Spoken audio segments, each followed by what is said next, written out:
ಪ್ರಸಾದ ಮಾಡ್ಕೊಂಡು ಹೋಗ್ಬೇಕು.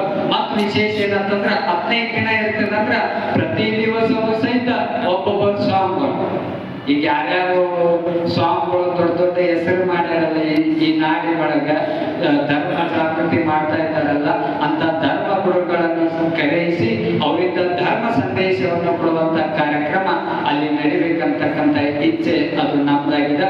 ಮತ್ ಇನ್ನೊಂದೇನಂತಂದ್ರ ಒಂದನೇದು ಪ್ರವಚನ, ಎರಡನೇದು ಸಂಗೀತ, ಮೂರನೇದು ದಾಸೋಹ, ನಾಲ್ಕನೇದು ಪ್ರತಿದಿನ ಒಬ್ಬೊಬ್ಬರು ಸ್ವಾಮೀಜಿಗಳ ಒಂದು ಆಶೀರ್ವಚನ, ಐದನೇದು ಏನಂತಂದ್ರ ಅದು ನನ್ನ ಇಚ್ಛೆ ಏನಂತಂದ್ರ ಈ ಜಮಖಂಡಿ ಒಳಗ ಯಾರ್ಯಾರು ಸೇವೆ ಮಾಡ್ತಾ ಇದ್ದಾರೆ ವೈದಿಕ ರಂಗದೊಳಗ ವೈದ್ಯರು ಇರ್ತಾರಲ್ಲ ಅವರಿಗೆ, ಮತ್ತೆ ಯಾರು ಸೈನಿಕರಿಗೆ ಮತ್ತು ಆರಕ್ಷಕರಿಗೆ, ಪತ್ರಿಕಾ ಮಾಧ್ಯಮದವರಿಗೆ, ವಿಕಲಚೇತನರಿಗೆ, ಪೌರ ಕಾರ್ಮಿಕರಿಗೆ ಈ ಎಲ್ಲ ಸ್ವಚ್ಛ ಮಾಡುವಂತ ಪೌರ ಕಾರ್ಮಿಕರು ಹಿಡ್ಕೊಂಡ ಯಾರ್ಯಾರು ದೊಡ್ಡ ಹುದ್ದೆ ಒಳಗೆ ಸೇವಾ ಮಾಡ್ತಾ ಇದ್ದಾರಲ್ಲ ಅವ್ರಿಗೂ ಕೂಡ ಈ ಮಠದಿಂದ ಗೌರವ ಸನ್ಮಾನ ಮಾಡ್ಬೇಕಂತಕ್ಕಂಥದ್ದು ಇಚ್ಛೆ ಅದು ನಮ್ದಾಗಿದೆ. ಐದನೇದು. ಆರನೇದು ಏನಂತಂದ್ರ ಸಂಚಿಕೆ ಪ್ರವಚನ ಕಾರ್ಯಕ್ರಮ ಆಯ್ತು. ಬೆಳಗ್ಗೆ ಏನ್ ಮಾಡೋದಂತಂದ್ರ ಪ್ರತಿ ವಾರದ ಪಾದಯಾತ್ರೆ ಬೆಳಗ್ಗೆ ಸರಿಯಾದ ಸಮಯ 5:30 6 ಗಂಟೆಗೆ ಆ ವಾರ್ಡ್ ಪಾದಯಾತ್ರೆ ಸ್ಟಾರ್ಟ್ ಮಾಡೋದು. ಈ ಜಮಖಂಡಿ ಒಳಗೆ ಎಷ್ಟದಾವಲ್ಲ ಅಷ್ಟು ವಾರ್ಡ್ ಪಾದಯಾತ್ರೆ ಮಾಡೋದು, ಜೋಳಿಗೆ ಇಟ್ಕೊಂಡು ಪಾದಯಾತ್ರೆ ಮಾಡೋದು.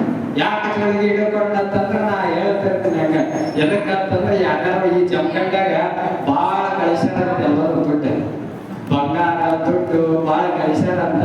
ಅದಕ್ಕೆ ಒಬ್ಬರಿಗೆ ಎಲ್ಲ ಖಾಲಿ ಮಾಡ್ಕೊಂಡು ಬರೋಣ ಅಂತ ತಿಳ್ಕೊಂಡ್ರೆ ಪ್ರತಿ ಮನೆ ಮುಂದೆ ಜೋಳಿಗೆ ಹಿಡ್ಕೊಂಡು ಅಡ್ಡಾಡ್ಬೇಕಂತ ನಾವು ಮಾಡಿ.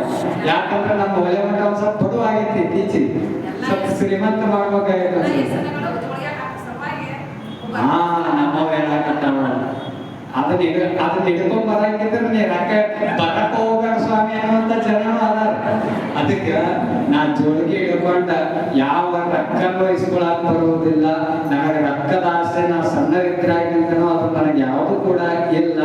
ನನಗೇನು ಉದ್ದೇಶ ಅಂತಂದ್ರ ನನ್ನ ಈ ಓಲೆ ಮಠ ಪ್ರತಿ ಮನೆಗೂ ಕೂಡ ತಲುಪಬೇಕು. ನಾ ಮೆರಿಬೇಕಂತ ತಿಳ್ಕೊಂಡು ಈ ಮಠಕ್ಕೆ ಬಂದಿಲ್ಲ, ಈ ಮಠವನ್ನು ಮೆರೆಸ್ಬೇಕಂತ ತಿಳ್ಕೊಂಡು ಈ ಮಠಕ್ಕೆ ಈ ಜೋಳಿಗೆ ಹಿಡ್ಕೊಂಡೆ ಯಾಕೆ ಅಡ್ಡಾಡೋದು ಅಂತಂದ್ರ ಯಾವ ಬಂಗಾರ ಯಾವ ದುಡ್ಡು ಏನು ದವಸ ಧಾನ್ಯ ಹಾಕಂತ ಹಿಡ್ಕೊಂಡು ಜೋಳಿಗೆ ಹಿಡ್ಕೊಂಡು ಅಡ್ಡಾಡೋದಲ್ಲ.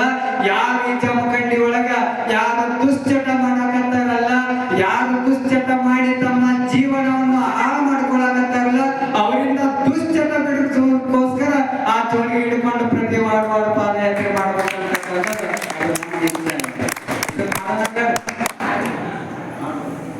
ಮಾಡೋಣ್ರಿ ಅಚ್ಚಾರ. ನಿಮ್ ಜೊತೆ ನಾವು ಬರ್ತೇವಂತ ಜೋರ್ ಚಪ್ಪಾಳೆ ತಟ್ಟರು.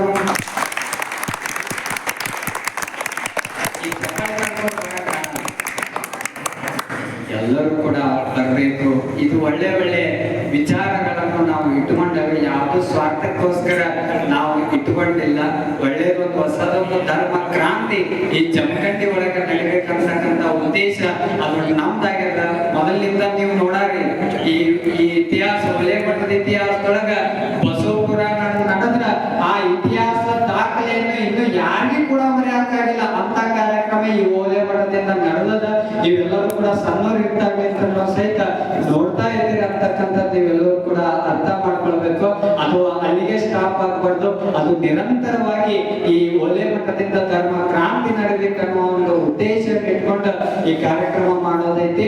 ಅದಕ್ಕ ಎಷ್ಟನೇ ತಾರೀಕು 15ರಿಂದ 29ನೇ ತಾರೀಕು ಮಟ್ಟ ಪ್ರವಚನ, ಈ ವಾರ ಪಾದಯಾತ್ರೆ.